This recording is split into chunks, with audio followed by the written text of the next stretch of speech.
Malcolm Turnbull has done what he vowed he'd never do, call a royal commission into the banks.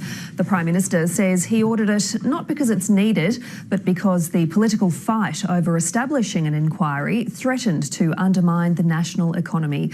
And as political editor Andrew Probyn reports, if the government hadn't set up its own inquiry, Parliament would have forced one.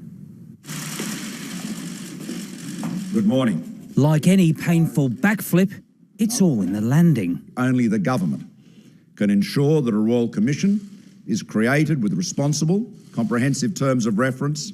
And so what John Howard called, and that is rank socialism, is now government policy. Taking what I describe as a regrettable but necessary action. A $70 million 12-month Royal Commission to probe misconduct in the financial services sector, but not one that's going to put capitalism on trial, as some people in the Parliament would prefer. Who might he be talking about? It took, a number of National Party backbenchers to drag the Prime Minister kicking and screaming to this decision. Well, I don't know that it's the Prime Minister having a change of heart. I think we've got a Prime Minister who has listened and had the capacity to make and support a decision, and I think that's a positive thing. I'm pleased that after 600 days, Labor's relentless campaign for a banking royal commission is finally getting traction. But not without considerable contortion. The PM has long held firm to a view, whether abroad. The problem with the Royal Commission is that it will not actually result in any action. Or at home. We have made it very clear that we are not going to establish a Royal Commission.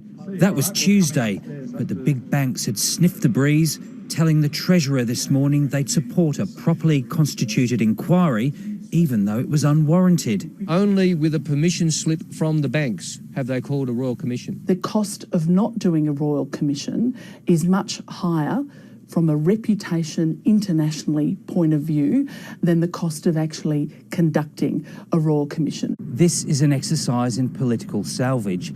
Malcolm Turnbull never wanted a royal commission into the banks. He still doesn't. But Parliament was going to give him one, and the banks are in surrender.